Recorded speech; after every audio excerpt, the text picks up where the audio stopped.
E eu quero convidá-los a abrirem as vossas Bíblias para nós meditarmos nessa passagem bíblica, ora em apreço. João 5, você que tem aí sua Bíblia, ou está aí, ou no celular, vamos acompanhar juntos essa leitura bíblica de João. João 5, o capítulo 5, versos de número, estaremos lendo o capítulo 5, 9 a 18.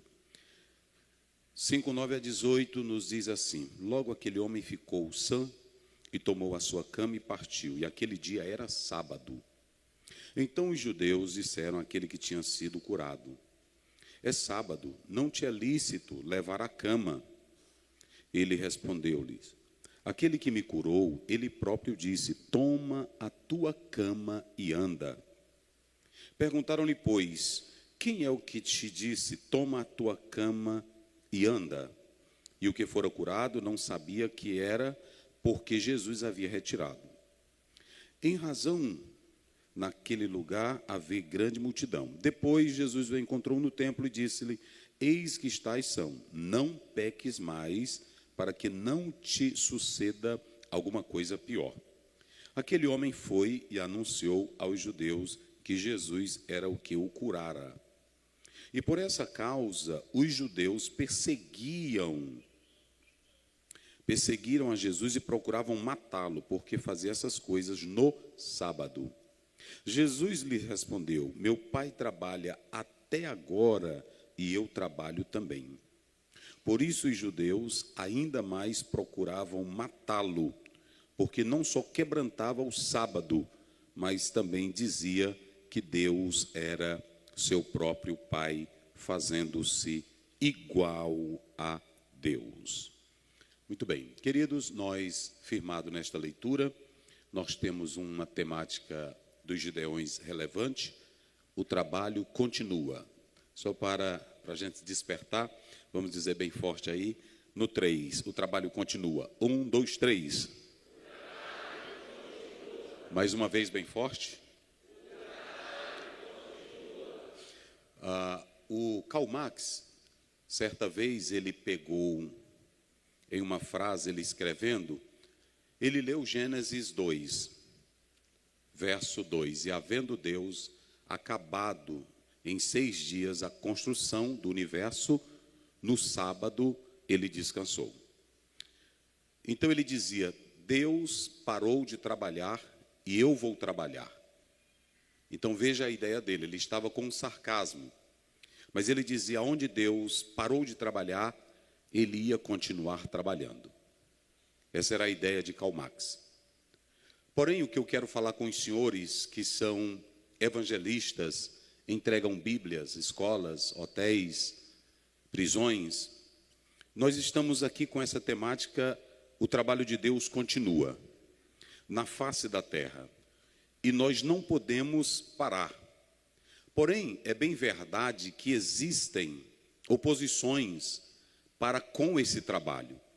Só dizer o trabalho continua é algo bom, e é algo que nós estamos fazendo, que os senhores e as senhoras estão fazendo. Mas existem resistências quanto a essa ação contínua, a esse presente contínuo. Existe uma ação que não é apenas cultural, não é apenas cultural, é uma ação diabólica, é uma ação infernal. Essa ideia de se opor ao evangelho, de se opor à mensagem, de se opor à pregação, isso através de alguns elementos, como por exemplo da cultura, é algo que vem do próprio inimigo de Deus. De modo que eu quero dizer aos senhores que aqui estão, que há um lado espiritual nesse prisma, que não pode ser desprezado. Entregar um simples livro ou a palavra de Deus é algo perigoso. É perigoso por quê? É perigoso porque há uma ação do diabo contra os que fazem a obra do Senhor. E o apóstolo São Paulo, em 1 Coríntios 2,14, ele diz que aquilo que é espiritual só pode ser discernido por quem é espiritual. Aqui no Brasil nós temos facilidade para isso, mas existem países que entregaram uma Bíblia é correr risco de prisão. Entregar uma Bíblia é correr risco de morte.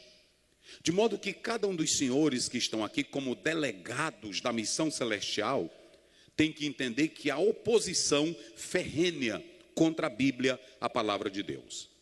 O livro mais criticado, mais odiado, mais rejeitado em universidades, escolas, pela classe da elite pensante. Apesar de que as obras literárias, seculares, elas não são tão bem documentadas como a Bíblia, mas a Bíblia é rejeitada. A Bíblia, ela é posta de lado por filósofos, ela é posta de lado também por teólogos liberais, que não creem na sua inerrância, na sua inspiração divina. A Bíblia, ela é odiada por autoridades seculares.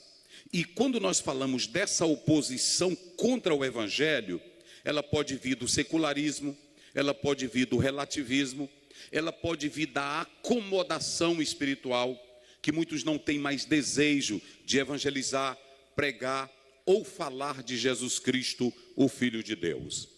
Para os irmãos terem uma ideia, se há alguém que quer roubar a palavra do homem, esse alguém se chama diabo. Isso é muito sério. Se você pegar a sua Bíblia em Mateus 13, 22, o Senhor Jesus diz: e a que foi semeada entre espinhos, ela foi sufocada. Vejam bem que nós temos na parábola de Mateus 13 alguns elementos que se opõem à palavra, mas um deles é o diabo. Veio o diabo e arrancou a palavra. Mas se você prosseguir, você vê no Mateus 13, 22, que Jesus disse: as seduções, as fascinações deste mundo roubam a palavra de nós. Nós podemos analisar que a igreja, ela tem muita coisa, ela tem Bíblia, ela tem teologia, ela tem louvor, mas a igreja é distraída com a palavra. Quando você lê Lucas capítulo 10, foi isso que Jesus disse para Marta: tu andas muito distraída, e se há uma coisa que rouba o prazer de pregar a palavra, são as distrações desta vida. Minha fazenda, minha chácara, meus negócios, minha filosofia, minha vida, meu doutorado. A Bíblia, como dizia Gilberto Piquering, torna-se apenas elemento para consubstanciar o pregar o dízimo, o pregar a oferta, ou pregar uma cura, ou pregar uma bênção. Mas a Bíblia, como elemento de santidade, João 17, 17, ela é desprezada.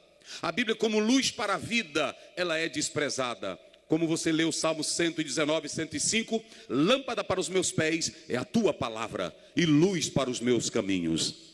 A Bíblia ela é deixada de lado porque muitos passam a priorizar citações orientais, provérbios dos homens, mas se esquecem de citar 28 provérbios, do capítulo 1 até o 31 de Provérbios. A Bíblia tem tudo o que a nossa alma precisa. Ela é o pão do céu, ela é a luz da nossa vida, ela é a espada cortante, ela é mais viva do que qualquer pensamento filosófico. A Bíblia é a palavra de Deus. E contra essa palavra o diabo se levanta. Contra essa palavra o diabo ele se coloca de pé. Mas a igreja, os gideões vão continuar de pé pregando a palavra, entregando a palavra. Quem dos senhores trouxe uma Bíblia hoje aqui pela manhã? Levante essa sua Bíblia. Vocês sabem por que essa Bíblia ela é odiada? Deixa eu dizer uma coisa para vocês. Basta você olhar para 2 Coríntios 4:4. O Deus deste século cegou o entendimento das pessoas, para que não lhes resplandeçam a glória do Evangelho de Cristo. Então quem está cegando as pessoas para que o Evangelho não entre? O diabo. Mas sabem por que as pessoas odeiam? Porque a Bíblia é um espelho que mostra a sujeira. Romanos capítulo 1, 28, 29. A Bíblia diz que como o mundo não quis conhecer a Deus, Deus os entregou às paixões infames. Quem é que fala contra pecado, contra imoralidade, contra adultério, contra fornicação, contra prostituição, contra mentira, contra tudo que não presta? A Bíblia. Você quer que o trabalho continue? Colocar Bíblias pode ser um perigo, mas colocar a Bíblia pode ser a arma para tirar o mundo da desgraça, do medo, da depressão, da tristeza, porque você tem nas mãos a bomba de Deus que pode transformar o mundo. Romanos 1,16, o Evangelho é o quê? Vamos lá, grita bem forte. O evangelho é o quê? Poder de Deus. Mais forte. O evangelho é o quê? Aqui não é filosofia humana, aqui não são concepções humanas, aqui não são ideologias humanas, aqui é o poder de Deus. A palavra é o Evangelion, não é livro, é o Evangelion, é Cristo, é a palavra viva. E quando você entrega, por que funciona, pastor Ziel? Por que funciona? Por que tem autoridades que odeiam a Bíblia? Se é um livro velho, caduco, ultrapassado, obsoleto, se é um livro que foi escrito há muitos anos, e por que eles odeiam? Porque a Bíblia não é um livro morto, a Bíblia é a palavra viva de Deus. Hebreus 4:12 diz que a palavra ela é viva, e ela é o que mais? Eficaz. Queridos, nós temos que entender o seguinte: o trabalho continua, mas deixa eu correr porque meu tempo é pouco. Vamos analisar. Esse texto que eu acabei de ler, que é o tema de vocês, é muito interessante. Por quê? Porque aqui você vai ver que o trabalho continua. De que maneira, pastor Aziel? Nós temos um texto que é polêmico para alguns exegetas, por causa do verso 3, final do verso 3, e o final do verso 4, ou o verso 4 por inteiro. Porque nos manuscritos mais antigos não tem o verso 4, mas em alguns manuscritos tem o verso 4. Por isso que algumas Bíblias colocam o verso 4, mas outras não colocam. Se vocês analisarem, tem Bíblia que vem entre colchetes o verso 4. Eles não colocam. E há alguns que quando vão pregar isso aqui, dizem, essa história do tanque de Betesda não está na Bíblia. A maioria dos grandes gramáticos, exegetas e críticos, em especial da crítica bíblica, procuram negar essa história. Mas deixe antes de eu entrar no texto, porque você não vai entender. O texto, o trabalho continua, se você não atentar para o contexto histórico disso aqui. Em primeiro lugar, se nós analisarmos essa passagem bíblica da cura desse paralítico, aqui nós temos uma tradição. Digam comigo, uma tradição. O tanque existe. Em 1888, pelos arqueólogos, foi encontrado um local de um tanque com alpendres, conforme registra o Evangelho de João. Geograficamente, arqueologicamente, o tanque existiu. Agora, o problema é quanto ao evento e quanto também ao movimento do anjo descer e movimentar as águas. A maioria dos teólogos vão dizer, lenda. Vamos colocar essa questão da lenda aqui em pauta. Se é uma lenda, por que a Bíblia colocou essa história? Ou por que no cânon se deixou que essa história entrasse em cena? Alguns dizem, eu não prego isso porque não está na Bíblia.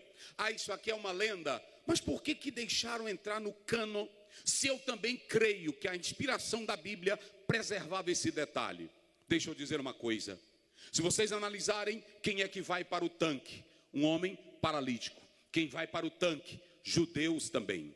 Nós temos dois grupos de pessoas. Nós temos pessoas comuns e nós temos judeus que tinham a lei, a Torá, e vão para o tanque esperar o movimento.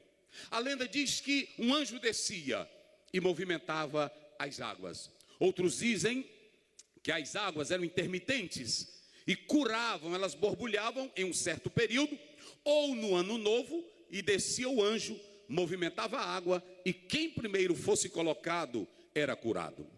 Há muitas distorções nesta lenda, mas por que a Bíblia deixou ela aqui?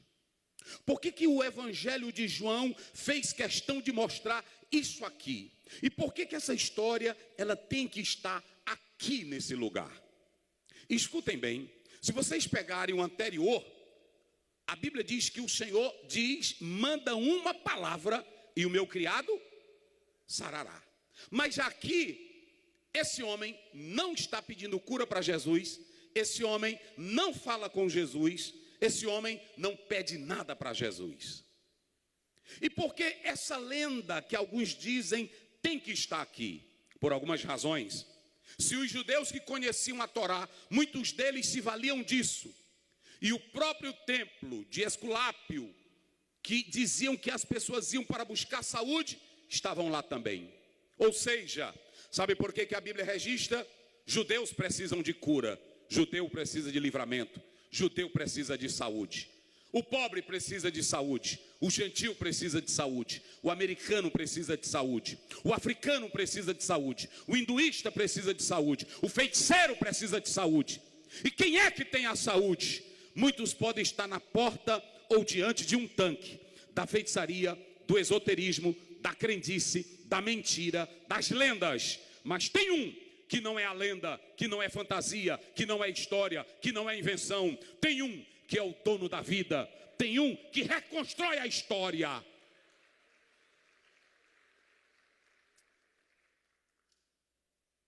Quantos anos esse homem estava lá, à beira do tanque, que era colocado lá, que o texto diz? Vamos lá, pregue comigo. Quantos anos? Bem forte. Quantos anos? 38.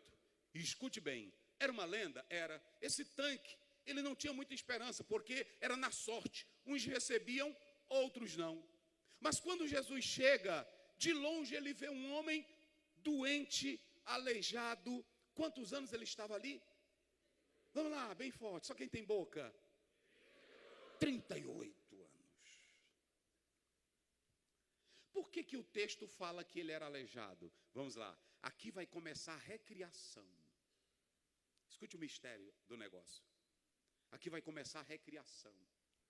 Se tem muita gente no poço da feitiçaria, se tem muita gente no poço do esoterismo, se tem muita gente no poço das crendices, se tem muita gente no poço do ateísmo, tem um recriador que chega e que não se vale de nenhuma dessas coisas, porque ele não precisa, porque ele é o criador da vida. Ele é o dono da vida. E ele chega e dentre muitos que estavam lá, ele olha para um. Não era sorte, não era predeterminado. Ele olha para um. Por que ele olhou para aquele homem? Ele chegou para o homem e disse da seguinte maneira: tu queres ser curado? Tu queres ser curado? Ora, se ele estava lá, era uma pergunta incabível para Jesus. Mas tem gente que se vale da sua miséria. Tem gente que gosta de contar miséria. Tem pessoas que gostam de andar dizendo que estão doentes para os outros fazer carinho para ele. Sabiam dessa? Tem gente que já chega na igreja dizendo assim: irmão, como foi? Oh, irmão, não dormi nada. Vocês já viram isso? Eu estou acabado. Para você dizer: não, meu querido, oh rapaz, eu lamento. Se você não disser nada, ele fica triste com você. Tem pessoas que gostam de contar misérias, para que os outros olhem para a sua miséria e se apiedem dele. Mas aquele homem, Jesus olhou para ele e disse: tu queres ser curado? Olha a resposta dele: ninguém, não tem ninguém para me colocar no tanque. Porque quando eu me levanto para ir, vire para o teu irmão e diga para ele aí: com Jesus não tem concorrência. Acabou a concorrência aqui, viu? Acabou a concorrência. Com Jesus não tem concorrência. Porque com Jesus o que está na última fila vai ser o primeiro. Se vocês analisarem o texto, a Bíblia diz que ele diz: não tem ninguém que me coloque no... Porque quando eu me levanto para ir, já tem outro na frente. Às vezes eu estou pregando para Gideões, mas vocês são membros de igrejas. Tem pessoas que querem fazer concorrência com a gente. Eu canto melhor, eu prego melhor, eu toco melhor, eu tenho mais teologia. Olha para cá, com Jesus não tem fila, meu filho. Com Jesus, ele faz o que ele quer. O trabalho é dele, o poder é dele, a obra é dele. Quem glorifica o nome do Senhor? Então não te preocupe não fique preocupado. Vão tomar minha cadeira, eu não vou ganhar nisso aqui. Não faça nada para se amostrar, fique só no lugar da bênção. Quando ele chegar, ele diz: levanta por favor e vai para a tua casa. Jesus é quem faz o milagre. Quem glorifica a Deus? Só quem pode dizer glória a Deus. Então escute aqui, escutem bem. Jesus chega e diz: filho, então faça o seguinte: pegue a tua cama e vai para a tua casa. Vamos lá. Queridos, entendam, por que essa história entrou aqui? Para mostrar que existem pessoas na vida que estão à beira de um tanque. o tanque da fascinação, da ilusão, o tanque da cultura humana. Mas esse tanque, você fica à beira, mas ele não pode fazer nada por você. Só que tem um que é maior que o tanque. Vocês se lembram que Jesus Cristo disse para a mulher no poço de Jacó, capítulo 4 de João? Ela disse: nosso pai Jacó fez esse poço e deu água para o seu gado e para o nosso. E tu? Ele disse: esse poço, samaritana, a água dele só abastece essa vida. A minha água abastece para a vida eterna. E tu nunca mais volta para beber. Me dá desta água. Escute uma coisa. Quem vai recriar tudo é Jesus. O homem era paralítico, o homem era aleijado. Jesus olha para ele e diz: rapaz, toma a tua. Vamos lá, toma a tua e faça o quê? Se ele era aleijado, quem é que vai recriar? Porque se você pegar Ezequiel 37, Deus coloca Ezequiel no meio de um cemitério, na visão, só de osso seco, cabeça para um lado, osso para o outro, tudo espalhado. E Deus: tu crê que isso aqui pode viver? Ele diz: Senhor, quem sabe é tu. Então profetiza. Cadê tua Bíblia? Aí está a maior profecia. Levanta a tua Bíblia aí. Profetiza. Eu ouço os testemunhos de cada Gideão. A Bíblia é uma profetiza. Aí ele diz que quando começou a profetizar, veio ossos, veio carne, veio peles, veio nervo, veio tendões, veio tudo. 208 ossos, 500 músculos, tudo. Aí ficou bom, mas não tinha vida. Ezequiel profetiza, e ele profetizou, e entrou o espírito de vida. Quando Jesus olha para o homem que estava à beira de um tanque, o tanque da esperança humana, da tradição, das lendas, o tanque da cura, daquele que oferece alguma coisa, mas que não pode fazer nada. Mas o Criador da vida, o dono da vida, o Senhor da vida, o que põe ordem, o que organiza, ele está lá. Ele está lá. E ele diz: levanta. Irmão, Jesus não botou sal, Jesus não botou água benta, Jesus não criou corrente de 318, Jesus não criou nova unção, Jesus não derramou óleo, Jesus não disse faça fisioterapia. Jesus disse: levanta e anda. Levanta e anda. Quando Jesus diz levanta e anda, ele estava ali como Criador. João 1:1, vocês sabem, vamos citar comigo. No princípio era, e o verbo era, e o verbo estava com. Vamos lá para Gênesis 1:1, no princípio criou o que? Os céus e a terra. Escute bem, porque quem cria o homem em Gênesis é Deus. Quem cria a mulher em Gênesis é Deus. Quem cria a vida é Deus. Quem cria o universo é Deus. E se aquele paralítico estava lá, o Senhor que cria o céu, que cria a terra, que cria o mar, que cria os planetas, ele não podia ajeitar um aleijado?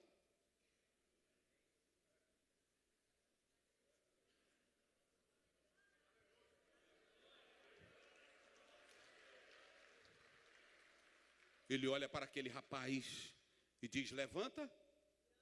Vamos lá, levanta e anda. Irmãos, agora eu vou começar.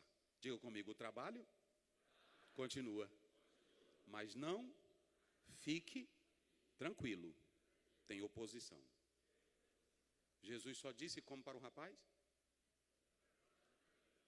E o rapaz se levantou. Jesus disse assim: levanta e anda. Eu pergunto uma coisa para vocês: Jesus trabalhou aqui? Jesus trabalhou? Ele fez alguma força? Ele fez algum movimento? Ele só trabalhou com a boca. Eu não vou falar de religiões, eu não vou falar de denominação nenhuma, eu vou falar de uma tradição judaica. Olha para cá. Só porque ele disse com a boca: levanta e anda, levanta e anda. Irmãos, aqui virou a sentença de morte de Jesus. Só o levanta e anda. Vocês sabem quem é o povo mais perigoso da terra? Somos nós. São vocês. Esse evangelho que você entrega arranca cachaceiro da cachaça, tira pistoleiro da pistolagem, arranca professor cético da universidade para crer no Deus vivo e verdadeiro. Tira homens da prostituição e do adultério. Sabe por quê? Essa ideia de espalhar livro é perigoso. Jesus só disse assim: levanta e anda. Pronto, irmãos. Não tinha nada demais. Jesus não mandou acender fogo. Jesus não mandou matar o cabrito. Jesus não mandou carregar nada pesado. Ele só disse: levanta e anda e vai para a tua. O homem pegou o colchãozinho dele, botou nas costas e saiu. O trabalho continua, mas o trabalho tem oposição. Nunca pense que você vai fazer trabalho de Deus sem oposição. E se você vier com um discursozinho aqui, estão se levantando, é muito difícil, é porque você não entende o trabalho. O trabalho continua. Tem gente que vai se opor, tem gente que é ruim. Rasga a Bíblia na tua cara, mas diga para ele: o trabalho continua. O trabalho continua. O trabalho continua. O trabalho continua. Então deixa eu dizer uma coisa para vocês.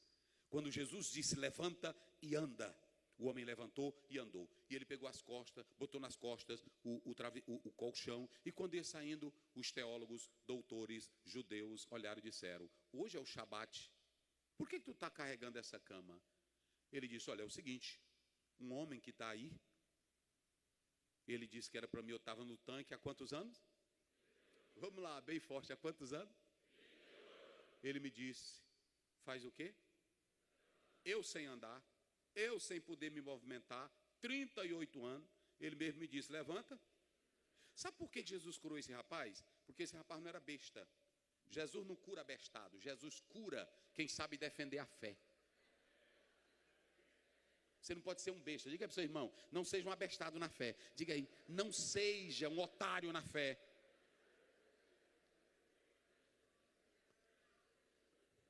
Vocês podem observar que esse homem ele é inteligente. Quando Jesus curou ele, Jesus viu fé nele, mas tinha uma coisa nele. Observem bem, ele olhou: quem te mandou? Olha a resposta dele para as autoridades: o homem que me curou, ele mandou eu levar a cama. Por que ele respondeu? Eu estou há 38 anos no poço, vocês cheios de tradições religiosas, cheios de teologia, cheios de tanta fé, mas não consegue levantar nem um mosquito. E ele chegou e disse: levanta e anda. Eu estou seguindo a ordem. Como é o nome dele? Eu disse: eu não sei. Eu só sei que ele mandou eu levantar e eu me levantei e estou indo para casa. Queridos, escutem-me uma coisa. A primeira coisa, o trabalho continua, mas diga comigo, mas não vai deixar, diga bem forte, não vai deixar de ter os estorvos religiosos. Na hora que apareceu um homem curado, apareceram os religiosos. Os religiosos. Eu sou pastor aqui numa igreja. Aqui tem os irmãos dos Gideões. Todas as vezes eu abro a porta da igreja, eu coloco reuniões com os pastores, com ele, nós contribuímos, porque eu vejo que o trabalho aqui é especial. E eu não me importo se você chegou aqui, é batista, é da Universal, é da presbiteriana, é wesleyano. Se você está confessando a Jesus como Salvador, a Bíblia diz em Efésios 2,14, a parede da separação já foi quebrada, o muro foi derrubado. Gálatas 3,28, em Cristo não há judeu, não há homem, não há escravo, não há fêmea, todos vós sois um. Eu te aceito em Cristo. Esse negócio de, ele é wesleyano, ele é calvinista, ele é... Não, isso é para lá. Agora, para o céu não vai quem é calvinista ou quem é arminiano. Para o céu vai quem é salvo. Jesus disse, Paulo disse em Atos 16:31, crê no Senhor, Jesus Cristo será salvo o quê? Tu e a tua casa. Agora olhem para cá, olhem para mim já encerrar. Sabe o que é que para o trabalho? Os estorvos religiosos. Sabe o que é que para o trabalho? As nossas tradições religiosas. Isso é tão sério que tem pastor que nem curso de teologia quebra isso e nem conselho. O apóstolo Pedro teve que descer um anjo e a ordem de Deus para quebrar o tabu e as crendices dele. Quando a Bíblia diz lá em Atos 10, ele estava lá na casa e teve uma visão. Aí Deus disse: mata e come. Quem era que estava falando? Vamos lá, quem era que estava falando? Mata e come. Ele disse: jamais. Irmão, tradição religiosa é perigoso. Tem gente que é talibã da fé. Ele mata em nome da fé e fica feliz quando mata. Eu cumpri a tua palavra. Lá em João 16, Jesus diz: olha, alguns vão matar alguns de vocês pensando que vão estar fazendo um trabalho para Deus. Isso é muito sério. Observe bem, 38 anos era para os judeus. Rapaz, é você, meu Deus, você foi curado, eita glória. Agora o problema, eu vou fazer uma pergunta: se alguns deles tivessem curado no sábado, eles iam criticar o paralítico? Por que eles não iam?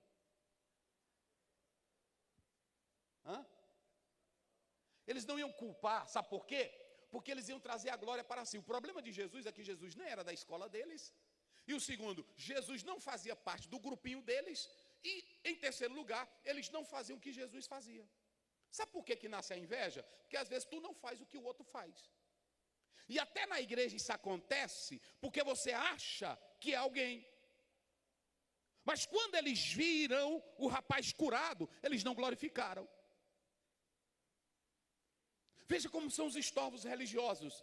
O trabalho continua, mas tem coisa que pode parar. Eu estou aqui na autoridade de Deus para dizer aos gideões aqui nesta manhã: existem vozes que estão se levantando contra o evangelho e contra a palavra. Já existem países e locais e leis aqui no Brasil que já estão tentando não aceitar Bíblias em repartições públicas. Mas nós estamos aqui para profetizar pela palavra. A obra continua.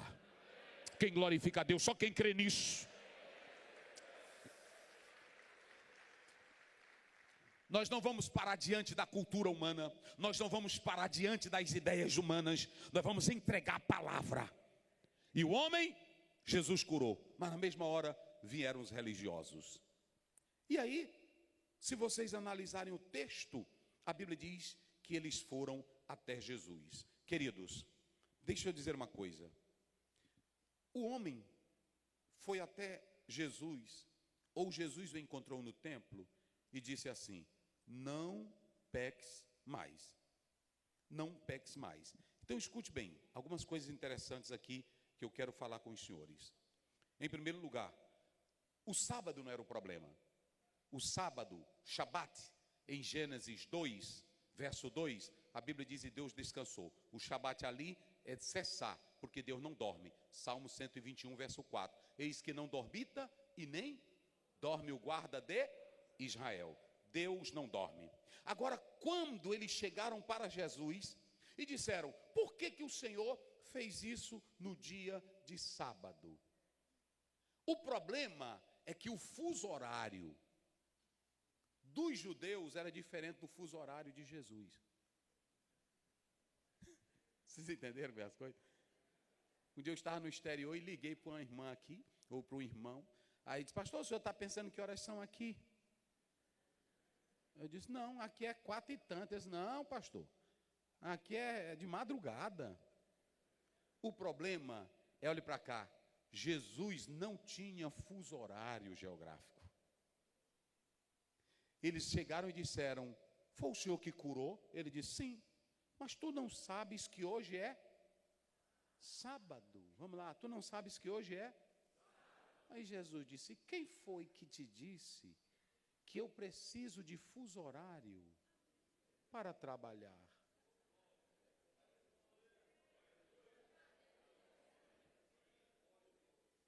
Quem foi que disse para vocês? Irmãos, vocês podem observar que o problema religioso é tão sério que a lei nunca contradisse fazer o bem no Shabat. Se você pega Mateus capítulo 12, você tem 2 episódios. Davi estava com a fome tremenda: eu estou com fome mentindo. Ele disse: não, eu vim fazer a guerra do rei, mentindo.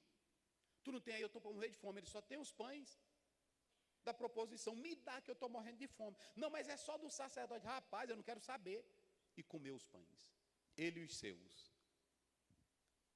Jesus disse: ele não comeu pão? Ele morreu por causa disso? Ele não morreu. Um homem chegou e disse: eu estou com a mão desse jeito. Era sábado. Jesus disse: vem para cá. E os judeus olhando. Sábado, ele vai curar no sábado. O fuso horário dele é diferente, gente. Bota a tua mão, levanta. Aí levantou. Está bem que vocês vão ser curados também. Graças a Deus. Escute aí. Aí a Bíblia diz que o Senhor Jesus olhou e disse: fica a tua mão sã. Ficou. Olha para cá. Lucas 13. A mulher estava assim. Olha para cá, irmãos. A mulher estava assim. E os judeus olhavam. Os tradicionais olhavam. E nada. Quantos anos ela andava assim que nem porco? 18. Aí Jesus olhou. Disse: vem cá, filha de Abraão. O Satanás está aí. E ele tirou. E quando tirou, ela se ajeitou.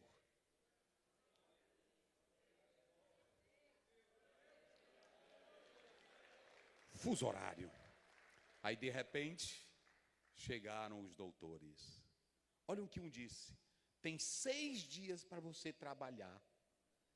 Ion Rishon, Ion Shini, Ion Shilishi, Ion Revi, Ion Shishi. E você vem no Yom Shabbat. Por que o senhor não liberou ela na sexta? Na quarta? Jesus disse: vocês são hipócritas e mentirosos. Eu não poderia libertar. 18 anos era para ela esperar chegar o sábado. Eu não poderia libertar essa filha de Abraão, que o diabo, Satanás, a escravizou. Jesus falou isso, Tiago 1,27. A religião imaculada e verdadeira para com Deus é visitar os órfãos, as viúvas nas suas tribulações e ausentar-se da corrupção. Olhe para cá, nenhum estorvo religioso vai parar o trabalho dos gideões, porque vocês, aleluia, vocês estão entregando a palavra.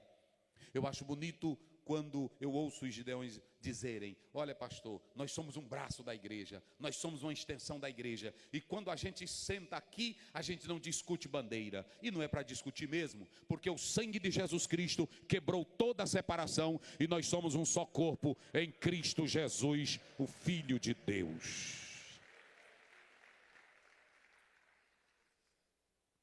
Queridos, eu vou parar, meu momento aqui chegou.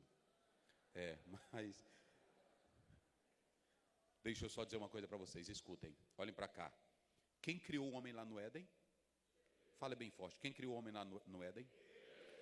Wilbur Norman Pickering diz que quando Deus criou o homem não havia células cancerígenas, não havia poluição no ar, não havia doença, não havia desgraça, não havia problema de nada. Após o pecado, Romanos 5,12, Gênesis 3,19, a maldade entrou no mundo. A recriação, a criação foi desprogramada. Mas quem vai colocar a criação em ordem? Deus manda um. E quando esse um chega, ele diz: judeus, escribas, fariseus, eu não tenho tempo para perder. A criação está gemendo. E eu quero dar uma nova criação, recriação para a humanidade. Eu sou o Filho de Deus e eu vim para recriar tudo outra vez. Sabe quem é que vai colocar ordem na casa? O dono da criação, Jesus Cristo, Filho de Deus. Por isso ele disse: o meu Pai começou trabalhando fazendo o universo, fazendo o céu, fazendo a terra, fazendo o homem. O diabo quebrou. O Senhor Deus me mandou para desfazer as obras do diabo e criar um novo homem conforme a imagem minha. Romanos 8, 28 e 29. Fique de pé. Uma nova recriação. Eu só falei de um ponto. À noite nós vamos continuar. Mas deixa eu dizer uma coisa aqui para vocês.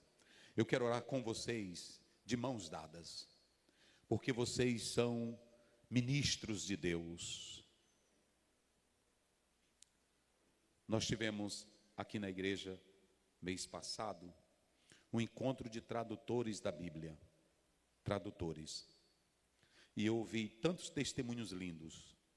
Isso, pode fechar os corredores, vamos fechar os corredores, todos nós unidos aqui. Eu vou fazer uma oração, porque o trabalho vai continuar.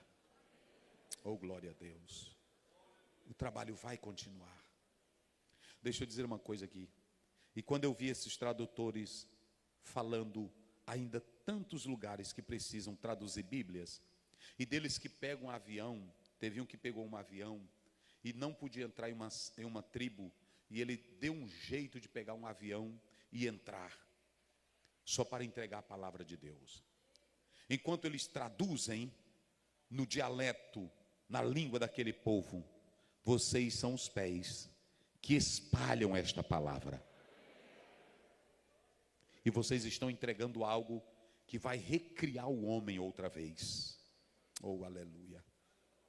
Quando Jesus disse, pega a tua cama e vai, não era um simples homem, era o dono da vida. Ele recriou aquele homem, ele reprogramou. A humanidade está desprogramada, mas o Senhor colocou na mão de vocês um disquete, um pendrive, para colocar no computador humano e recriar o homem outra vez, conforme a imagem de Deus. Mas vocês creem na autoridade de Deus? Recebereis poder sobre vós para serem minhas testemunhas. O Senhor está dando autoridade ainda mais a vocês.